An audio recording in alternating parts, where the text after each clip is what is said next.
우리가 지난 시간에 대한민국이 체제전쟁 중이다라는 큰 제목 속에서 소제목으로 두 가지를 제가 강의를 했습니다. 하나는 국가 정체성과 헌법 이념이 어떤 관계에 있느냐, 거기에 따라서 반국가 세력이라는 것이 어떤 게 있는가 하는 걸 설명했고요. 두 번째는 대한민국 헌법상의 통치구조, 소위 상권분립과 견제균형이라는 게 어떻게 되어 있느냐, 이것이 부정되면 결국은 자유민주주의의 체제 부정이 되는 거죠. 그 부분을 제가 설명을 했고, 오늘은 이제 두 가지를 마저 설명하겠습니다. 대한민국의 그 정체성이라고 하는 자유민주주의 시장경제 체제를 부정하는 그 세력 속에는 우리가 흔히 반국가 세력이라고 이렇게 표현합니다만, 그 배후에는 소위 그 세계 패권 전략을 노리는 중국 공산당 세력이 있다. 이거 사실은 과거에는 우리가 크게 깨닫지 못했던 부분이거든요. 정말 그런가 하는 그 구체적인 내용을 한번 설명을 드리고요. 제 강의 전체가 헌법과 관련된 겁니다만, 최근에 이제 문제가 되고 있는 그 대통령의 그 계엄, 그리고 거기에 따른 그것이 이제 내란이냐 아니냐에 따른 이제 수사기관들의 그 수사 내지는 이제 구속, 그 다음에 과 별도의 이제 헌법에 의한 탄핵 소추, 이어서 탄핵 재판, 이것들이 과연 헌법이나 현행 법률에 과연 적합한가? 적합하지 않다면 그럼 국민은 거기에 대해서 어떤 대응을 할 수 있는가? 이 부분을 이제 설명을 드리겠습니다. 첫 번째, 중국 공산당의 글로벌 패권 전략과 국내 종중 세력, 이 종중 세력이 과연 어떤 게 있으며 이것이 또 최근에 문제되고 있는 부정선거와는 또 어떤 연관이 있는가? 요거를 설명드리겠습니다. 우선 중국 공산당의 실체, 이거에 대해서 우선 먼저 간단히 설명을 드리면, 하루 종일 토론해도 못할 만큼 분량이 많은 부분인데 뒷부분을 설명하기 위한 하나의 그 도입부로서 간단히 설명을 드리겠습니다. 우선 중국 공산당은 세계에 유례없는 악랄한 기만, 그 다음에 무자비한 폭력, 이게 그 중국 공산당의 특징입니다. 이 사람이 누군지 아세요? 이 사람이 국가 주석을 했던 유속입니다. 이 사람은 저 모택동이 마오쩌둥하고 혁명 동지면서 모택동이가 잠깐 국가 주석을 했다가 이 사람한테 물려줘서 이 사람이 국가 주석을 했거든요. 근데 어떤 필요에 의해서 이 사람이 이렇게 처참한 이게 홍위병들 10대 아이들한테 끌려다니면서 처참하게 모욕과 온갖 수모를 다 당하다 결국은 감옥에서 병사를 했죠. 마오쩌둥이 1949년에 중화인민공화국이라는 공산당 정부를 세운 후에 제일 먼저 한 것이 대약진 운동입니다. 빠른 시일 내에 서구의 그 일정한 수준을, 경제 수준을 뛰어넘겠다고 하면서 대약진 운동을 벌였죠. 그죠? 그 다음에 그 대약진 운동에서 약 한 5천 명의 아사라 굶어 죽었어요. 그 잘못돼가지고 정책이. 그러니까 이 사람이 그 크게 비난을 받을 것 같으니까 이 류사오치한테다가 주석을 물려주고 자기는 이제 하방을 한다고 하면서 양자강에서 수영하면서 이제 뭐 정치에서 손을 뗀 것처럼, 그러면서 이제 뒤에 홍위병들을 이제 부추겨가지고 이제 문화대혁명을 일으켰습니다. 10년 동안의 문화대혁명 속에서 몇천만 명이 죽어서 대약진 운동하고 문화대혁명, 그리고 이어서 등소평 때 있었던 그 천안문 사태, 요 세 가지의 그 역사의 획을 긋는 큰 사건들, 중국에 있었던 사건들을 통해서 그 당시 중국 인구 약 7억 5천 중에서 1억 명이 희생을 했다는 겁니다. 이런 건 지구 역사상, 인류 역사상 있은 적이 없는, 앞으로도 있을 수 없는 그런 아주 이중유의 잔혹한 역사인데, 그것을 주도한 자가 바로 마오고 중국 공산당이죠. 그래서 문화 대혁명해서 우리는 자꾸 좋은 걸로 받아들이는데, 그 공산당이 하는 제일 좋은 프로파간다의 제일 큰 게 언어의 순하고 언어의 농간이죠. 문화 대혁명이 아니고 문화 대파괴, 문화 대사륙이죠. 5천만 명이 죽었는데 거기에 그 대표적인 상징성 있는 이겁니다. 이거는 여러분들 아시던 천안문 사태죠. 그 다음에 중국의 특징인 미디어나 교육을 장악해서 전 인민들을 세뇌화시킨다는 것이고요. 최근에 와서 중국은 시진핑이가 되면서 여러분이 잘 아는 1대1로, 1대1로라는 게 뭡니까? 원 벨트, 원 로드죠. 중앙아시아를 거쳐서 아프리카까지 걸치는 육로로서의 원 벨트고 해상로까지 합해서 원 벨트, 원 로드로 해서 중국의 이제 세계 패권 전략을 하겠다. 이것이 이제 중국몽이죠. 벌써 한 지가 벌써 10년 넘지 않습니까? 그럼 지금 어떻게 돼 있느냐? 과거 청나라 때 중국이 서방 선진국으로부터 똑같이 침략을 당하고 했던 것처럼 완로드 하면서 거기에 해당되는 중앙아시아, 아프리카, 동남아시아 국가들한테 일단 거금을 투자를 합니다. 투자했는데 그 사람들이 그 투자에 걸맞게 어떤 수익성을 낼 수가 없잖아요. 하루아침에. 그러니까 이제 그 돈 못 갚는다는 그 명목으로 해서 여기는 항구 내놔.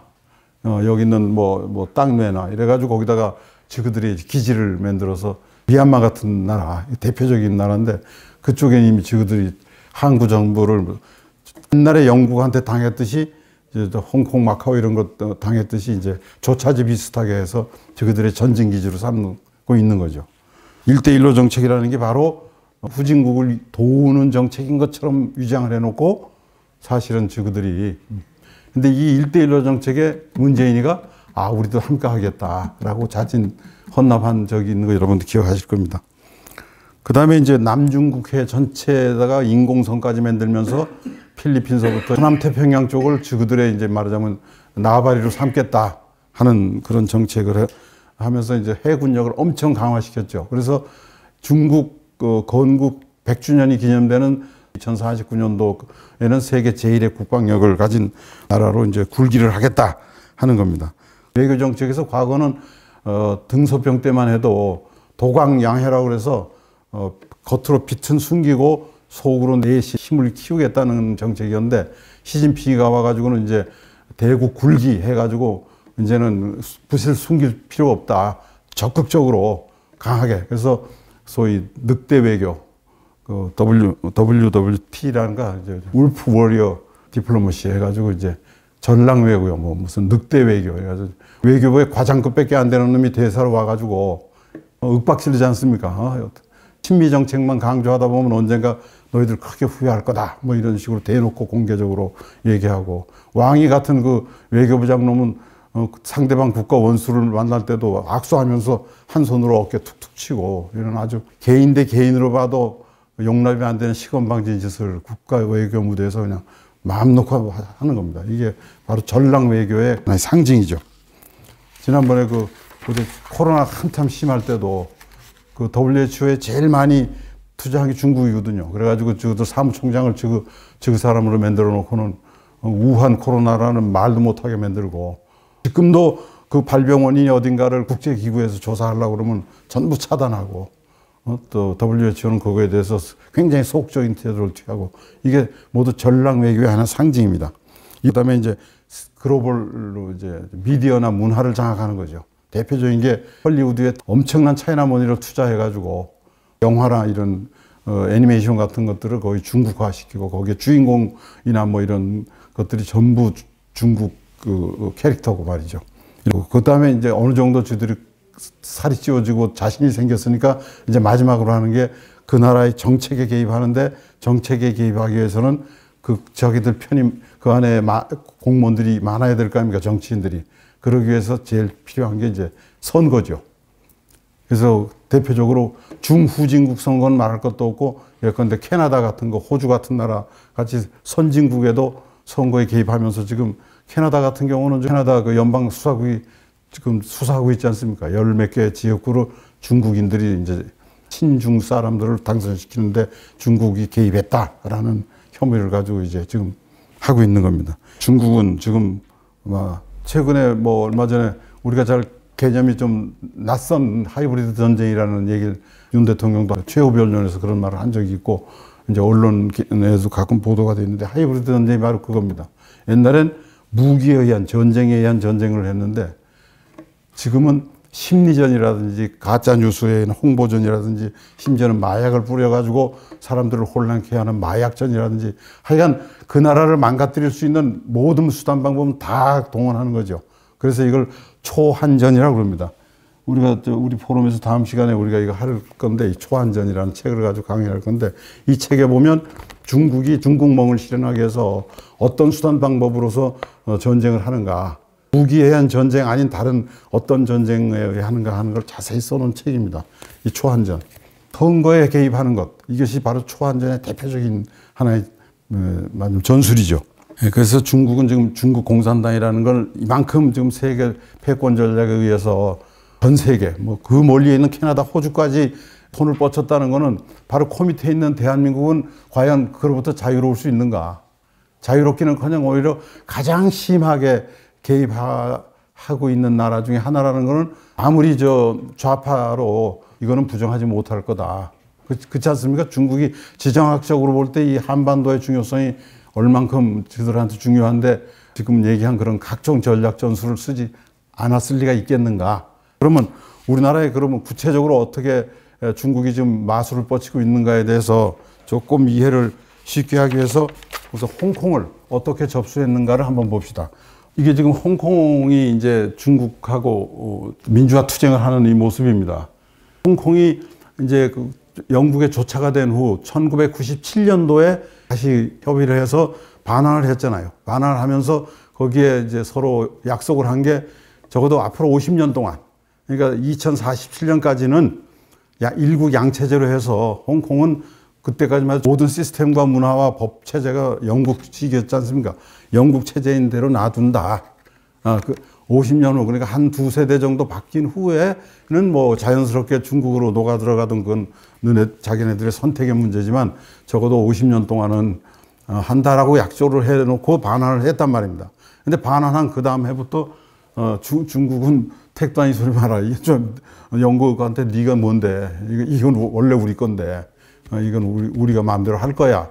라고 하는데 약 한 700만 되는 홍콩 거주민들이 갑작스럽게 이걸 중국화하면은 엄청난 반발이 오고 경제적인 심각한 문제가 생길 테니까 이거를 부지불식간에 해라. 부지불식간에. 예. 그래서 그 부지불식간에 하는 홍콩의 중국화 전략, 속국화 전략의 8단계로 그걸 합니다.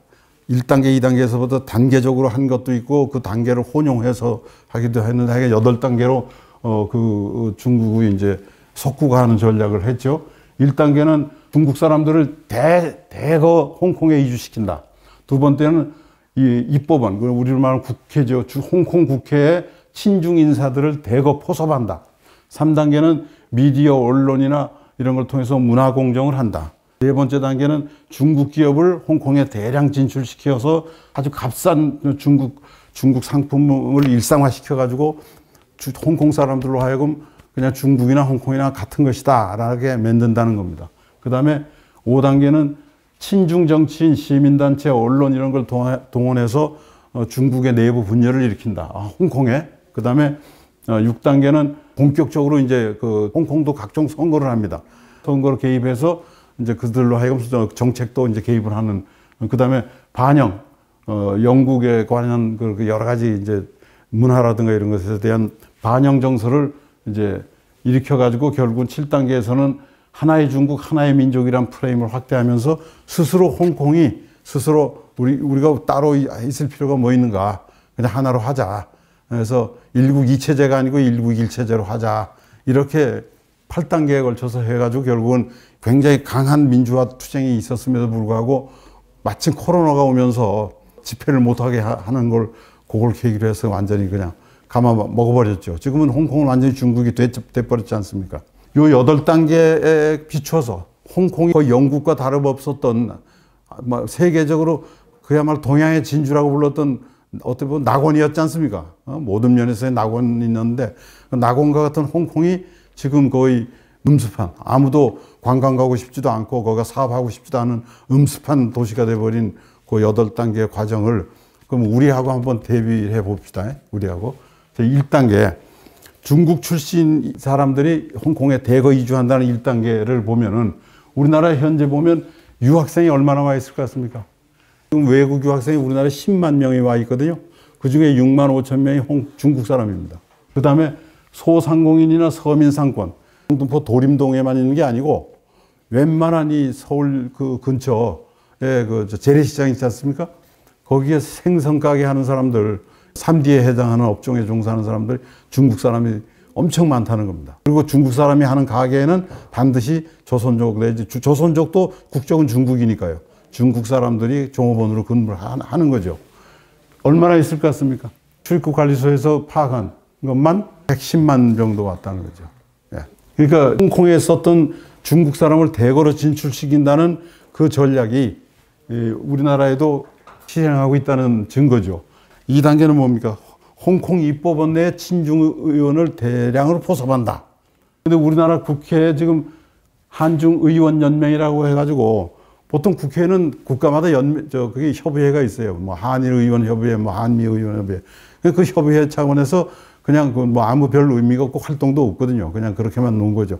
가끔 가다가 4년 임기 동안에 한 번 정도 우리 의원들이 그걸 가고 그쪽 의원들이 오고 하는 정도의 그 활동이 끝이는데 이 한중 의원 연맹은 지금 100명이 넘게 가입돼 있는데 이 당 저 당 할 거 없이 양당의 4선 5선급 이상 되는 당의 중진 거물급들은 다 여기 소속돼 있죠. 그래가지고 먼 기회만 닿으면 중국을 갑니다. 가는 목적은 그쪽에서 초대라는 명목을 비춰서 그쪽에 어떤 그 비공식적인 접촉, 심지어는 뭐 그걸 핑계로 해서 지인들 내지는 가족들이 거기 가서 사업할 수 있는 길을 열어주기도 하고 지 자식들 유학할 수 있는 길을 열어주기도 하고 사적인 목적이 상당히 겹친 비공식적 방문들을 엄청 자주 합니다. 대표적으로 대통령까지 했던 문재인 대통령이 뭐라고 그랬습니까? 중국은 태산같이 높고 우리는 나지막한 산봉우리다. 그렇게 공식적으로 표현했지 않습니까? 그리고 중국몽을 함께 하고 싶다. 세계 패권 전략을 함께 한다는 건 지가 세계 패권을 지가 행사하겠다는 게 아니잖아요. 그네들이 패권 전략에 복속하겠다는 얘기 아닙니까? 그걸 공공연하게 얘기했잖아요. 중국몽을 함께 하겠다. 베이징 대학 강연에서 이렇게 얘기했잖아요. 이재명이 쎄쎄만 하고 살면 편할 것을. 그랬더니 또 중국 대사는 한국 사람 중에 제일 똑똑한 한국인이라고. 쎄쎄만 하면 산다고 그 말했다고 제일 똑똑하다고. 애들 코미디 같은 짓거리를 하고 있는 거죠. 이 사람들뿐만 아니에요. 이 사람은 누굽니까? 그 한동훈이 장인이라는 그 진형구 대검 공안부장까지 공산당 수사에 제일 천병에 섰던 대검 공안부장까지 한 사람이 중국 인민일보 사장 만나가지고 그 지가 하는 그 무슨 차이나 라이프인가 하는 잡지 그거를 제휴를 해가지고 중국 소식을 끊임없이 한국에도 전달했죠. 대검 공안부장까지 한 사람입니다. 강원도지사 이 사람 얼마나 한심한 사람인지. 춘천, 홍천 거기에 무슨 중국 사람이 있어요. 그건 화교도 없거든. 거기다가 큰 차이나타운을 지어가지고 이 사람이 왜 그런 짓을 했나 보니까 이 중국의 인터넷 신문이 여기 와 있거든요. 인민망이라는 신문이. 그 인민망 한국 대표가 중국의 20대 여성이에요. 매수가 됐는지 어떻게 됐는지 그 붙어 다니면서 그래서 중국을 뻔칠 드나들더니만 결국은 차이나타운까지 짓겠다고. 그래가지고 그 여자를 명예강원도민증까지 주어가지고 그 여자는 명예강원도민증만 있는 게 아니라 명예서울시민증도 있더라고요. 인민망이라는 그 인터넷 신문 그 사장이. 이 사람은 누굽니까? 이쪽 당 대표 아닙니까? 천조국 발행이라는 이 미국 여자가 얼마 전에 보니까 야 권영세 너 200억 어디서 났니? 이러고 물었더라고요. 근데 이 사람이 이 미국 여자한테 그런 소리를 들을 만치 중국에 여러 가지 인연을 맺고 있더라고요. 이 사람도 이 대표 아닙니까? 이쪽 당. 이 두 사람이 지금 사실은 이 국민의힘당 소위 보수당을 움직이는 사람들인데 전부가 다 친중 인사들로 이렇게 돼 있니. 중국의 홍콩을 접수한 2단계 그러니까 상당히 진전됐다고 이쯤 되면 볼 수 있는 거 아닙니까? 양쪽 당의 거물들이 다 저 정도로 깊숙이 관련돼 있으니. 그 다음에 이제 3단계는 미디어 문화공정이지 않습니까? 우리나라 지금 아까 얘기한 인터넷 신문 인민망이 이미 깊숙이 와 있고 공자학원은 지구상에 공자학원이 다 나가 있는데 지구상의 공자학원 중에서 제일 많은 게 우리나라죠. 도 내지는 큰 대도시에. 동방명주는 뭡니까? 옛날 저 잠실에 중국 음식점 차려놓고 사실은 중국 공안이 와서 비밀경찰 활동했다고 해서 크게 문제됐잖아요. 이 사람들이 문 닫았잖아요. 그 후에. 거기서 간첩질을 했다는 거 아닙니까? 간첩질을 했으면 뭔가 어떻게 처벌했다는 뒷얘기가 나와야 될 거 아니야. 이 사람들이 어떻게 처리됐다는 얘기가 없어. 이런 거에 대해서는 전혀 사법적인 후속 조치가 없어요. 더 놀라운 거는 서울대학에 시진핑 기념관이 있어요. 실제로. 중앙도서관 안에. 엄청나게 큽니다. 서울대학교 안에 어떤 우리나라 대통령이나 서방 선진국 대통령들의 기념할 만한 것도 없는데 시진핑이 기념관이 서울대학교 안에 있다는 게 독자적인 일은 공간이 말이죠. 중국 관련 책 한 10,000권 진열해 놓고. 불과 얼마 전에 만든 거예요, 이거. 그래 놓고 서울대학 총장이라는 자는 중국에 가서 또 그거 좋다고 가서 붉은 깃발 뒤에다 세워놓고 악수하고 있고. 이 정도 됐으면 문화공정이 얼만큼 진척된지 아시겠죠? 문화공정이. 그 다음에 이제 4단계가 뭐였습니까? 중국 기업을 대량으로 진출하고 중국산 상품을 물량 공세를 한다. 뭐 중국 물건 뭐 좋네. 해무 알리하는 이런 플랫폼 가지고 지금 어마어마하게 중국의 싼 물건들이 지금 특히 젊은 세대의 손에 통해서 들어오고 있지 않습니까? 그 다음에 5단계로 사회 분열을 조장한다. 우마오당이라는 거 들어보셨나요? 우마오당. 우마오가 50센트더라고요. 댓글 하나 써놓는데 50센트 준답니다. 댓글 말하자면 부대죠. 그게 전 세계 한 4천만 정도 있다고 하버드 대학 교수가 분석을 했는데 그 중에 상당수가 한국에 있다는 거죠. 우마오당이. 그래서 저자들을 댓글하고 가짜뉴스로 엄청나게 양산을 하고 있는 거죠. 요즘에도 보면 댓글 이런 거 잘 찾는 사람들은 보니까 댓글이 요건 중국 놈이다라는 거 다 찾아내더라고요. 그래서 이제 결국은 이쯤 되니까 이제 서서히 한국의 정책에 개입하고 이제 선거에 개입하는 겁니다. 홍콩에서 했던 그대로죠. 늑대 의견 말할 것도 없고 이거 AWEB 많이 들어보셨죠? Association of World Election Body 해가지고 세계 그 선거 협의회인가 뭐 이런 걸 만들어서 중국하고 한국이 중심이 돼서 만든 거. 사무실은 인천에 있고요. 이 본부가. 그래서 저 개수기 그 선거 기계 만들어서 후진국에다가 지원해 준 거죠. 선거에 도움되라고. 근데 그거 받아서 선거한 사람 전부 부정선거가 돼가지고 심지어는 뭐 콩고 같은 데는 완전히 뒤집혀졌고 키르기스탄도 완전히 뒤집혀졌고 끊임없이 분쟁이 나고 이렇게 됐죠. 롯데 사드 부지 요거는 사드를 성주에다가 설치를 할 때 중국이 극력 반대했지 않습니까? 뭐 산불 정책까지 만들어 놓고 롯데가 성주 골프장이거든요, 그게.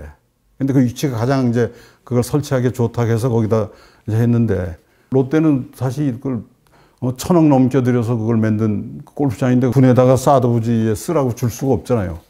근데 정부에서 필요하다니까 어쩔 수 없이 주었더니 중국 외교부 과장쯤 되는 놈이 대사관 참사관 되는 놈하고 둘이 하루는 말이죠. 롯데 그 고위 간부를 불러서 음식점에서 앉혀놓고 호주머니다 이런 거 하나 꺼내서 이렇게 주더래요. 근데 이거 보니까 누구 골프장을 왜 사드 부지에 줬느냐? 우리 못하겠다고 소송이라도 걸어라. 안 하면 중국에 있는 너희들 그 롯데 관련된 그 유통 과정 같은 거 그거 각오해라. 그래서 그 롯데 간부가 아니 그거는 국가 대 국가의 외교적인 문제인데 그걸 외교부나 정부에다 대고 얘기해야지 당신이 무슨 자격으로 또 나는 무슨 자격으로 나한테 그런 얘기를 하냐. 내가 주었냐 그걸. 그래서 네 나라는 자유민주국가 아니냐. 그러니까 못 주겠다고 나자빠지고 소송이라도 걸어라. 그래서 사회 문제를 이슈화해라. 라고 지시를 직접 하더랍니다. 그래서 한심해가지고 이거 완전히 구한말에 원세계 놈이 대원군이 붙잡아오다가 청진으로 끌고 가면서 고종 황제한테 이래라 저래라 지 마음대로 하던 그 버릇이 그냥 남아있는 거. 그만큼 중국 놈들은 이 한국을 정부 대 정부가 아닌 그 민간 기업까지 개입을 해서 이래라 저래라 하는 거죠. 그런 이제 마지막 단계가 거진 온 것 같아요. 그래서 하나의 민족 프레임. 근데 민족은 아니지만 우리는 하나다. 옛날 1000년 전부터 하나다 하는 걸 하기 위해서 이 시진핑이가 그때 트럼프 일기 때 트럼프 만나면서 뭐라고 했습니까? 한국은 중국의 일부였다 역사적으로 라고 공언을 했잖아. 그러니까 중국 사람들 속에는 그게 있는 거야. 한국 너는 우리 일부야. 중국 공산당의 세계 전략 속에서 한국은 이미 저들 홍콩이나 마카오 고담 단계 말하자면 그게 위성국가다라고 생각을 하는 거고 우리나라의 상당수의 정치인, 기업인, 교수, 언론인 이 자들이 고든창이 얘기하는 차이나머니에서 감염이 됐거나 자기도 모르는 사이에 부지불식간에 넘어가 있는 거죠. 언젠가는 이런 자들이 우리나라 국회를 장악을 하고 행정부까지 장악하는 때가 온다면 친미, 친일만 하냐, 친중을 하자라고 할 게 뻔하죠.